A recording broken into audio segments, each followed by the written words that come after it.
स्वागत है।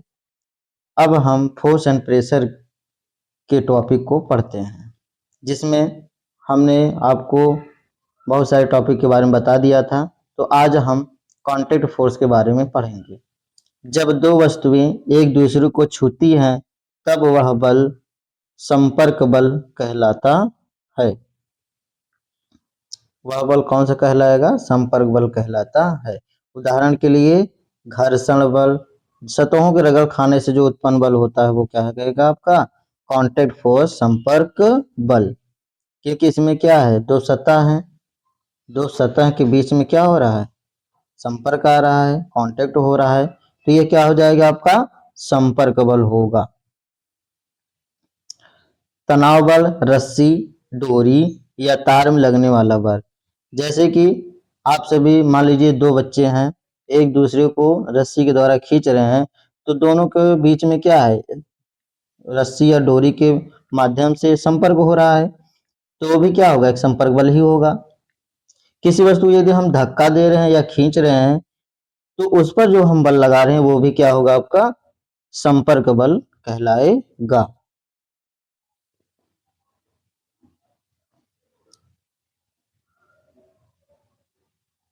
अब हम इंग्लिश वर्जन में देख लेते हैं। A contact force is a force that occurs when object touch और interact directly. Example friction, tension, applied force. अब हम संपर्क बल के प्रकार देखते हैं। कितने प्रकार के होते हैं? संपर्क बल मुख्यतः दो प्रकार के हैं, फ्रिक्शनल फोर्स, मस्कुलर फोर्स, अर्थात घर्षण बल और मांसपेशी बल। तो सबसे पहले हम घर्षण बल के बारे में पढ़ते हैं। घर्षण बल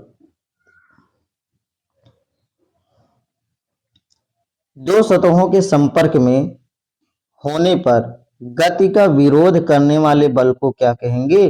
घर्षण बल कहते हैं। घर्षण बल जो है आपका, जैसे जमीन पर लुढ़कती गेंद का रुक जाना। आप सभी ने देखा होगा कि गेंद लुढ़क रही है, धीरे धीरे लुढ़कते लुढ़कते एक समय ऐसा आता है कि वो रुक जाती है।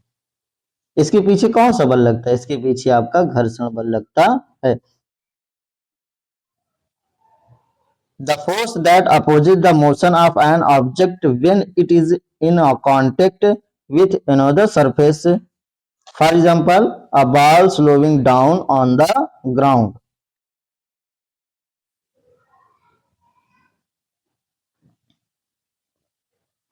अब घर्षण बल भी कई तरह के होते हैं। घर्षण बल भी कई तरह के होते हैं, जैसे आपके जब देखिए स्थैतिक घर्षण बल, जब एक वस्तु को दूसरी वस्तु के तल पर चलाने का प्रयास किया जाता है तब वह क्या कहलाएगा? गति की अवस्था में आने से पहले दोनों वस्तुओं के स्पर्श तलों के मध्य लगने वाला बल क्या कहलाएगा? स्थैतिक घर्षण बल कहलाएगा। अर्थात जब दो वस्तुएं हैं, वस्तु तल पर अगर उस वस्तु को चलाने का प्रयास किया जाता है तो गति अवस्था में आने से पहले, गति अवस्था में आने से पहले जो बल लगता है वही क्या होता है? आपका स्थैतिक घर्षण बल होता है। जैसे मान लीजिए कि हम सभी चलते समय जो पृथ्वी पर बल लगाते हैं, तो अभी तो हम चले नहीं, तो चलने से पहले जो हमने बल लगाया वो क्या होगा? आपका स्थैतिक घर्षण बल होगा। Static friction, force when an attempt is made to move an object on the surface of another object. The frictional force between the surface of the two objects before they begin to move is called static friction force. For example,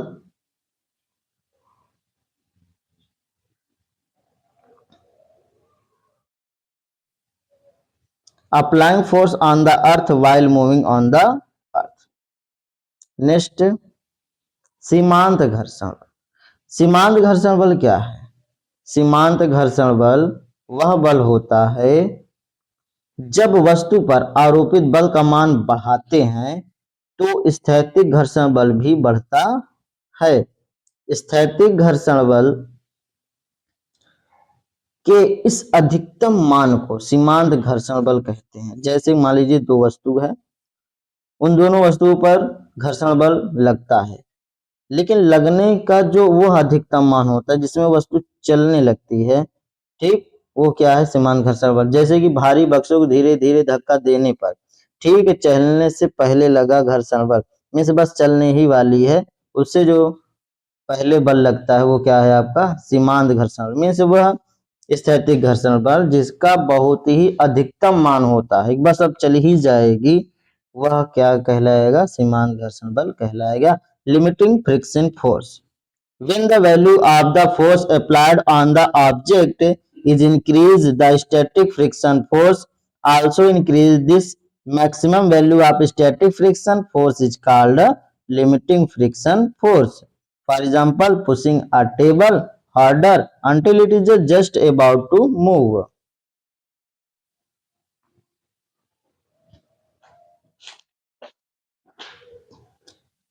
अगला है गतिक घर्षण बल। क्या है, kinetic friction, जब एक वस्तु अन्य वस्तु सतह पर, जब एक वस्तु अन्य वस्तु सतह पर वास्तव में गति करती, अब गति करने लगी, तो उनके मध्य आपेक्षिक गति, अपेक्षिक गति मीन्स उनके परस्पर जो गति का विरोध करने वाला बल होता है वह गतिक घर्षण बल कहलाता है। जैसे कि वस्तु वह गति करने लगी, जैसे कि वस्तु है ये सरफेस पे घर्षण करने लगी, तो इस सरफेस के द्वारा, सतह के द्वारा जो भी बल लगेगा वह गतिक घर्षण बल है। तो उस जो वस्तु है अपना कार्य कर रही है तो न करे इसके विरोध में जो बलेगा वही क्या है, गतिक घर्षण बल। जैसे मान लीजिए कार में ब्रेक लगाना, कार में ब्रेक लगाने से तात्पर्य ये है कि जो उनके पहिए हैं वो तो चलने के लिए तैयार है, चल भी रही है, लेकिन उनको रोकने के लिए जो बल लगाया जाता है वह क्या है, आपका गतिक घर्षण बल होगा। जैसे माचिस का जलाना आदि। Kinetic friction, when one object actually move on the surface of the another object, the force that opposes the relative motion between them is called kinetic friction force. For example, applying brakes to a car lighting a mathematics DC.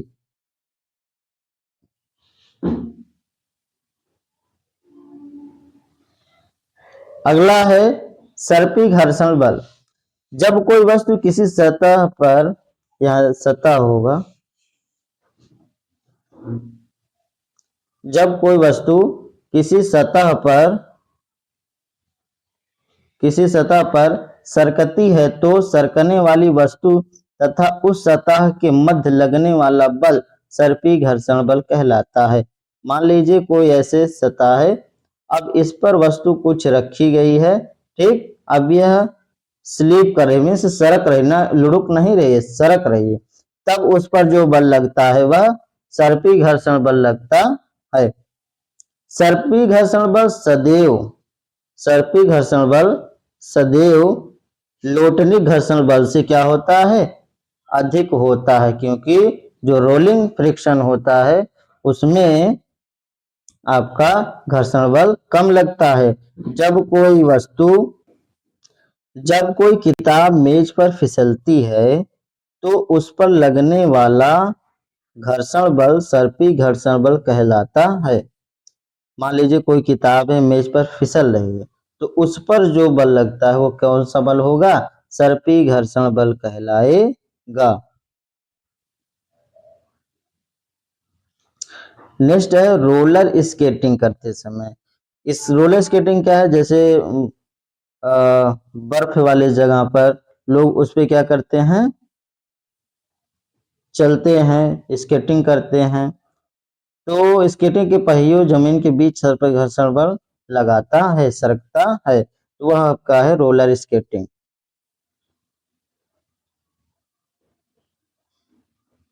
जैसा कि आप यहाँ देख सकते हैं बच्चों के द्वारा रोलर स्केटिंग किया जा रहा है। Definition of sliding friction.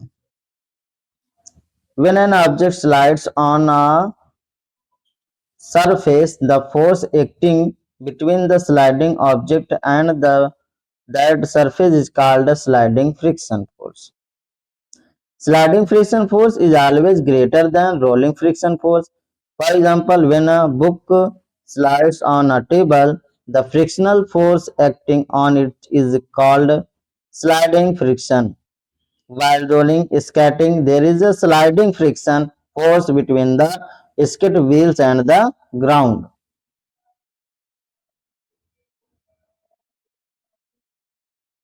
अब हम देखते हैं लोटनी घर्षण बल अर्थात रोलिंग फ्रिक्शन फोर्स। जब कोई वस्तु किसी सतह पर लुढ़कती है तो वस्तु तथा सतह के मध्य लगने वाला बल क्या कहलाएगा?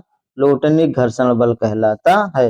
लोटनी घर्षण बल स्थैतिक और गतिक दोनों की तुलना में क्या होता है? नगण्य। नगण्य का मतलब है कि ना के बराबर होगा, मीन्स बहुत ही कम इसमें घर्षण बल लगता है।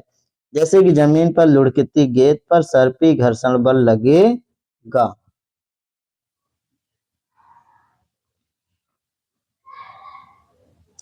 Definition of rolling friction. When an object on a surface, that force acting between the object and the surface is called a rolling friction force. Rolling friction force is negligible compared to static or kinetic friction force. For example, a ball rolling on the ground experience rolling friction. अब हम विचार कर लेते हैं कुछ ऐसे उपाय को जो घर्षण बढ़ाते हैं।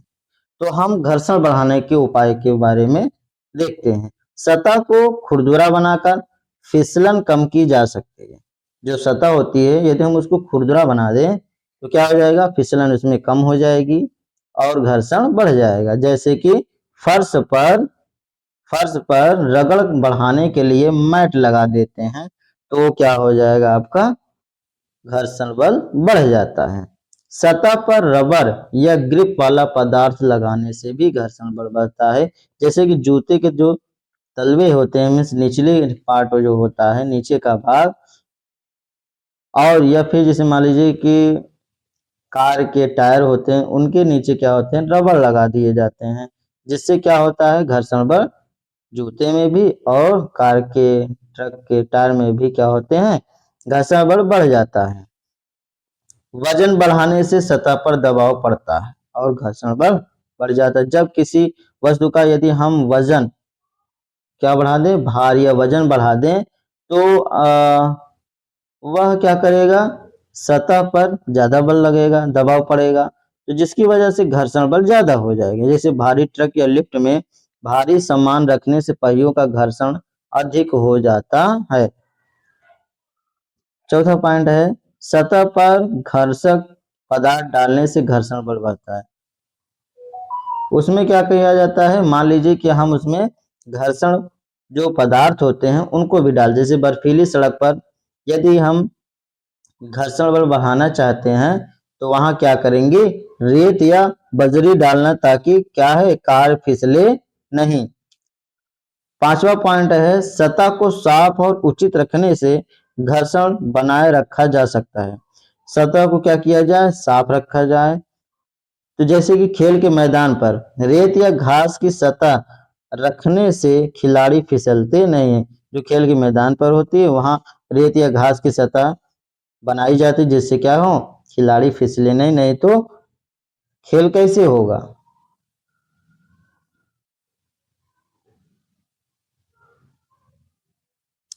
Making the surface rough, reducing slipping. Example, instancing anti-slippery tiles or mats on the floor to increase a grip. Using rubber or grip material on the surface increase friction. So example, shoes made of rubber and car tires are rubber coated to increase friction on the road. Increasing the weight of an object increase pressure on the surface and thus friction. For example, a heavy truck or lift with the cargo has more friction between its wheel and the road. Applying friction, increasing material on the surface, increasing friction. Example, spreading sand or gravel on icy roads prevents cars from slipping. Keeping the surface clean but suitable for grip helps maintain friction. For example, playing fields covered with the sand or grass prevent players from the slipping.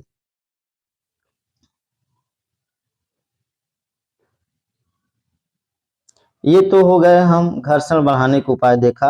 अब हम घर्षण को घटाने के उपाय देखते हैं, क्योंकि उनका भी यूज है। जैसे कि मान लीजिए स्नेहन लुब्रिकेशन करना, तेल, ग्रीस या ग्रेफाइट लगाने से सतहों के बीच क्या होगा, सीधा संपर्क कम हो जाता है। जैसे कि मान लीजिए मशीन के पुर्जों में तेल डाल दिया गया, ठीक, तो क्या होगा, उनमें घर्षण कम लगेगा। पहिए या बॉल बेयरिंग, जो कि फिगर में आप देख सकते हैं, पहिए या बॉल बेयरिंग का उपयोग करके स्लाइडिंग या फिसलन की जगह लुढ़कन घर्षण होता है, जो क्या हो जाएगा, कम हो जाता है। जैसे ट्रॉली, स्केट्स मशीनों में क्या किया जाता है, बॉल बेयरिंग का उपयोग किया जाता है। दबाव या भार कम करना, जैसे कि हम लोगों ने देखा कि घर्षण बढ़ाने के उपाय में हमने दबाव को बढ़ाया या फिर वजन को बढ़ाया, लेकिन अब हमको घर्षण घटाना है तो क्या करेंगे, दबाव या भार को कम कर देंगे। समान बल कम होने से भी क्या हो जाएगा, घर्षण भी घटता है। नेक्स्ट हम देखते हैं, अगला पॉइंट है 4 नंबर। मान लीजिए लोहे की शटर पर मोबिल तेल लगाकर या फिर सिलबट्टे की सतह को समय समय पर निछारित करके मतलब क्या है कि सतह को समय समय पर निछारित करके उसको क्या किया जाता है, घर्षण को घटाया जा सकता है। Lubrication, applying all gases or graphite reduces direct contact between surface. Using wheel or ball bearing, rolling friction is much less than sliding friction. Trolleys, skates, machine parts, reducing load where possible. Less normal force result in less friction. Applying mobile oil to iron shutters regularly clean the surface of the grinding stone. अब अगला बल है संपर्क बल का, कौन सा, मांसपेशी बल। कौन सा, मांसपेशी बल अर्थात मस्कुलर फोर्स। अब मांसपेशी बल क्या है, मांसपेशियों के कारण वस्तु पर लगने वाला जो बल होता है वह मांसपेशी बल या पेशी बल कहलाता है। जैसे सड़क पर चलना, उसमें भी क्या है, मांसपेशियों का यूज हो रहा है, प्रयोग हो रहा है। पेन या पेंसिल से लिखना, उसमें भी आपके हाथों का उपयोग अर्थात मसल और मस्कुलर फोर्स लग रहा है, मांसपेशी बल लग रहा है। मेज को धक्का देने या खींचने में भी आपका क्या है, मांसपेशी बल ही है। आप यहाँ फिगर में देख सकते हैं कि एक इंसान फिजिकल एक्टिविटी कर रहा है, जिसके माध्यम से मस्कुलर फोर्स आप देख सकते हैं। The force exerted on an object by muscles is called muscular force. For example, walking on the road, writing with a pencil, pushing or pulling a table.